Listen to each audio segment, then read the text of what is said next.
Magandang araw! Ako si Ginoong Mark. Narito ako para gabayan ka sa ating aralin.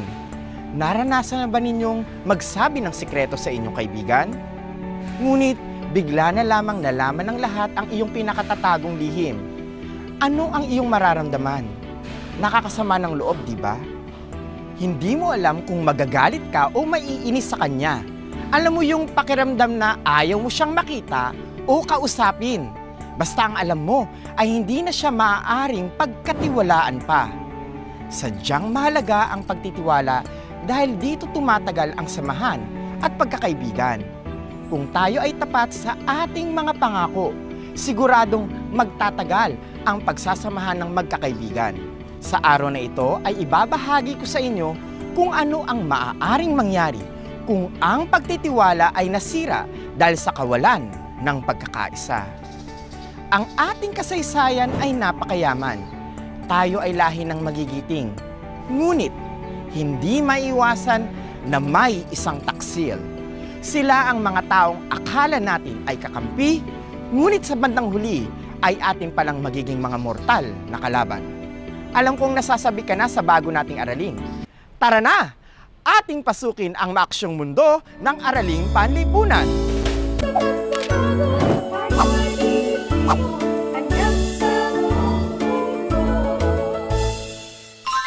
Tayo muna ay magbabalik-aral. Bibigyan kita ng 3 segundo para isipin ang tamang sagot. Unang bilang. Isa sa reformang hiling ng kilusang propaganda ay ang maging lalawigan ng Espanya ang Pilipinas. Ito ba ay tama o mali? Kung ang napili mong sagot ay tama, magaling! Nais nilang maging lalawigan tayo ng Espanya upang magkaroon ng pantay-pantay na karapatan ang mga Pilipino at Espanyol. Ikalawang bilang, sino ang propesor ni Dr. Jose P. Rizal sa Universidad Central de Madrid? Siya ba ay si Ferdinand Blumentritt o Miguel Moraita? Kung ang napili mong sagot ay si Miguel Moraita, tama ka. Maliban na siya ay isang propesor ng ating pambansang bayani, siya din ay masugid na taga-suporta ng mga propagandista. Ikatlong bilang, ito ang sangay ng pamahalaan sa Espanya kung saan nais magkaroon ng mga reformista ng kinatawang Pilipino. Ito ba ay Senado o Cortes? Kung ang napili mong sagot ay Cortes, tama ka. Isa ito sa 5 reformang nais ng kilusang propaganda. Ika-4 na bilang, sino ang nagbalik sa bansa upang itatag ang La Liga Filipina? Siya ba ay si Dr. Jose P. Rizal o Graciano Lopez Haina? Kung ang napili mong sagot ay si Dr. Jose P. Rizal, tama ka. Hinarap niya ang laban sa Pilipinas at nagbigay inspirasyon sa iba pang mga Pilipino gaya ni Gat Andres Bonifacio. Ika-5 bilang, nagtagumpay ba ang mga propagandista at reformista na makamit ang kanilang layunin? Ito ba ay opo o hindi po? Kung ang napili mong sagot ay hindi po, tama ka. Hindi sila nagtagumpay sa kanilang mga hiling na reforma. Hindi sila pinakinggan ng mga Espanyol. Ngunit, naging matagumpay naman sila na pag-alabin ang puso at diwang makabayan ng mga Pilipino mula sa kanilang mga sinulat na sanaysay, tula at aklat. Ito ang nagmulat sa katotohanang kailangan ng gumising ng sambayanang Pilipino. Kailangan ng lumaban. Kailangan ng makamit ang inaasam na kalayaan. Tinalakay natin ang pag-usbong ng kamalayang nasyonalismo at pagdating ng kaisipang liberal sa bansa. Dahil nakapag-aral ang mga Pilipino sa Europa, dinala nila ang mga aral na natutuhan dito sa Pilipinas. Ngunit, hindi pinakinggan ng mga Espanyol ang mga reformista. Alam mo ba ang naging epekto nito? Tara at makinig sa aking kwento. Sa paglipas ng panahon, lalong umalab ang pagnanais ng mga Pilipino na makamit ang kalayaan. Ang mga kilusang nagnanais na makamit ang pagbabago sa mapayapang paraan ay hindi naging matagumpay. Dahil dito, may mga Pilipinong bumuo ng isang kilusan na ang layunin ay makamit ang kalayaan sa pamamagitan ng madugong labanan. Sa pamumuno ni Andres Bonifacio ay naitatag ang Kataas-Taasan Kagalang-galangang Katipunan ng mga Anak ng Bayan o KKK o mas kilala sa tawag na Katipunan noong 7 ng Hulyo, 1892. Ito ay isang lihim na samahan. Itinatag ito ni Andres Bonifacio kasama sina Valentin Diaz, Teodoro Plata, Ladislao Diwa, Diodato Arellano at Jose Dizon sa ika-72 kalye ng Azcárraga na ngayon ay kilala na bilang Claro M. Recto. Ito na ang simula ng pag-alab ng Katipunan. Bakit kaya kailangan maging lihim ang samang ito, mga bata?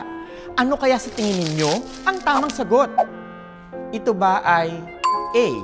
Para hindi malaman ng mga Espanyol? B. Para gulatin ang mga Espanyol sa labanan? C. Para dumami ang miyembro ng Katipunan? O letrang D. Lahat ng sagot ay tama. Kung ang napili mong sagot ay titik D, mahusay. Tara, bumalik tayo sa kwento ko.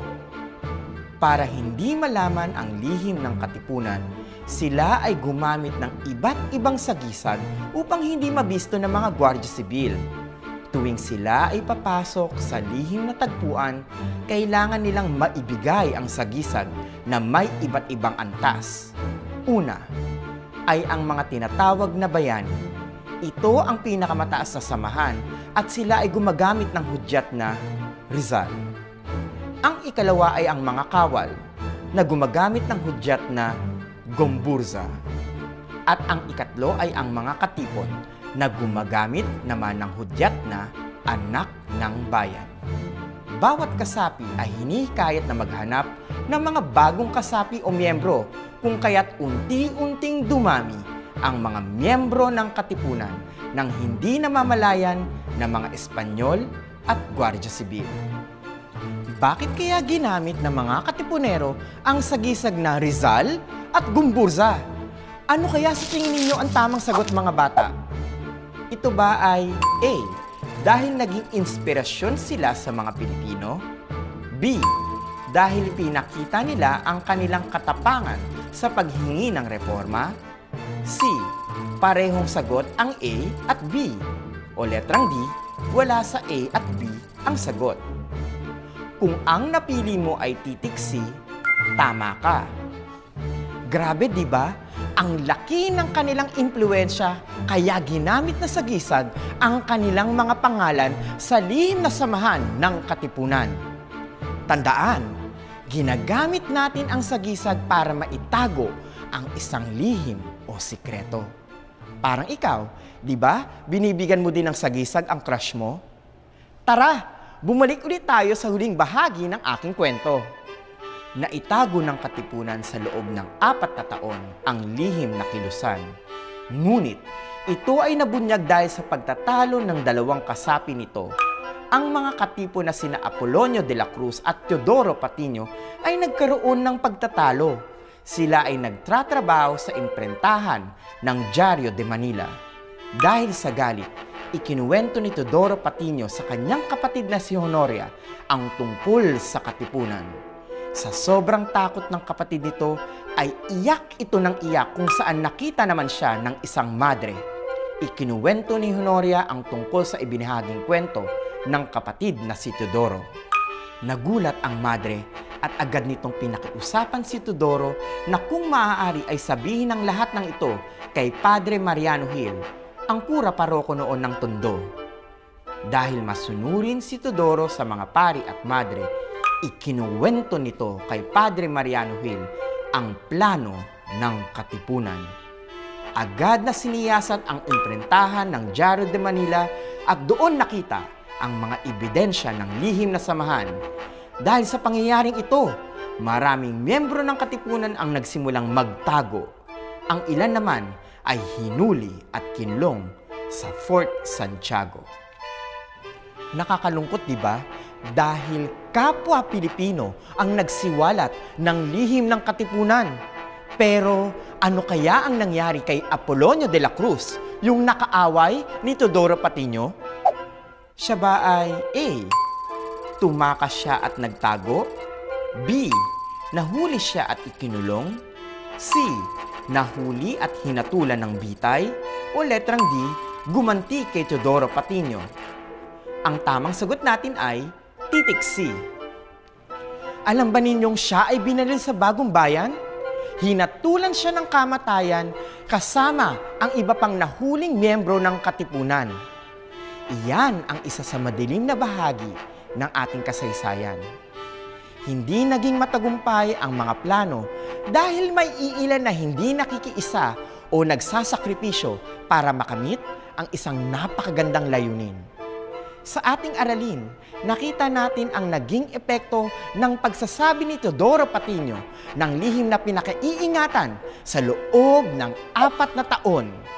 Dahil sa bugso ng damdamin o init ng ulo, siya ay nakagawa ng isang bagay na nagpahamak sa maraming tao. Ating isapuso na may mga bagay na kailangan nating ingatan at protektahan, lalo na kung ito ay para sa ikabubuti ng nakararami. Sana ay naibigan ninyo ang ating aralin. Dumako tayo sa isang pagsasanay. Kumuha ka ng lapis at papel. Isulat mo ang bilang 1 hanggang 6. Isulat mo ang tamang sagot gamit ang mga gabay na titik. Unang bilang, ano ang lihim na samahan na itinatag ni Andres Bonifacio?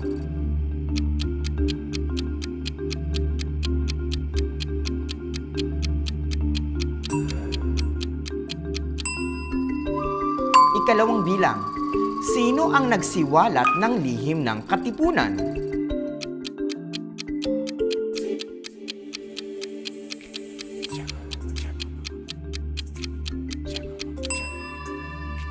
Ikatlong bilang, ito ang ginamit ng mga miyembro ng Katipunan upang maitago ang lihim na samahan.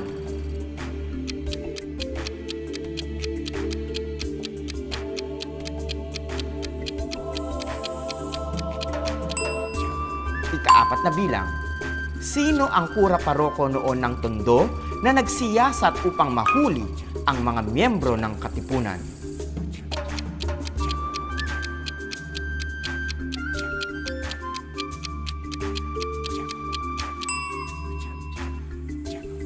Ika-5 bilang, saan ikinulong ang mga nahuling miyembro ng Katipunan?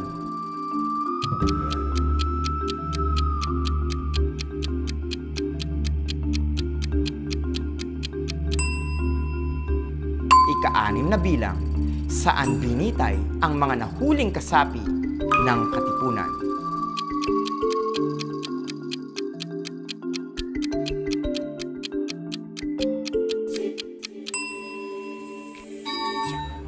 Ating iwawasto ang iyong mga sagot. Tingnan natin kung nakuha mo ito ng tama. Unang bilang, ang tamang sagot ay Katipunan. Ikalawang bilang, ang tamang sagot ay Teodoro Patiño. Ikatlong bilang, ang tamang sagot natin ay Sagisag. Ika-4 na bilang, ang tamang sagot ay Padre Mariano Gil. Ika-5 bilang, ang tamang sagot ay Fort Santiago. Ika-6 na bilang, ang tamang sagot natin ay Bagong Bayan. Ang pakikipagkaibigan ay napakahalaga, ngunit ating pipiliing mabuti kung sino ang dapat pagkatiwalaan. May pagkakataong mabilis tayong magtiwala sa ating kapwa, kaya madali tayong nagkukwento ng mga detalye tungkol sa ating sarili o buhay. May mga bagay-bagay na dapat nating gawing pribado, sapagkat ito ay maaaring gamitin ng iba sa kasamaan. Tandaan, ingatan ang mga impormasyong ipinagkakatiwala sa atin, gaya sa ating aralin, na gawang ibunyag ni Teodoro Patiño ang lihim ng Katipunan dahil sa bugso ng kanyang damdamin sa alitan nila ni Apolonio de la Cruz. Naway magsilbi itong paalala sa atin na huwag basta-bastang gagawa ng desisyon kung masama ang ating loob. Tayo ay maaaring makapanakit ng ating kapwa, makapanakit ng damdamin, at maaaring tumapos sa isang magandang pangarap para sa ikabubuti ng nakararami. Bilang pagbubuod sa ating aralin, nais kong tandaan mo ang sumusunod na talasalitaan. Sagisag. Ito ay simbolo o kumakatawan sa isang ideya. Ang mga sagisag na ginamit sa katipunan ay Rizal, Gumburza, at anak ng bayan. Guardia Sibil, sila ang mga nanghuhuli sa mga taong nagkakasala o pinagbibintangan noong panahon ng mga Espanyol. Imprentahan, ito ang lugar kung saan ginagawa ang mga babasahin gaya ng dyaryo. Taksil, ito ang tawag sa taong nagsiwalat o nagsabi ng pinakatatagong lihim. Sanduguan, ito ang seremonyang ginagawa ng mga miyembro ng katipunan kung saan ginagamit nila ang kanilang dugo para isulat ang kanilang lagda. Ating isabuhay na tuwing tayo ay gumagawa ng desisyon ay iwasan natin ang padalos-dalos na pananalita. Maaaring ito ay pagmulan ng malalim na away gaya ng nangyari kay Teodoro Patino at Apolonio de la Cruz. Dahil sa kanilang away, nabunyag sa mga Espanyol ang lihim na samahan ng katipunan. Ngunit, hindi nito napigil ang damdaming nasyonalismo ng mga Pilipino. Sa susunod nating aralin, makikilala ninyo ang iba pang mga miyembro ng katipunan. Matutunghayan natin ang kanilang kabayanihan, makamit lang ang kalayaan sa bayang pinakamamahal.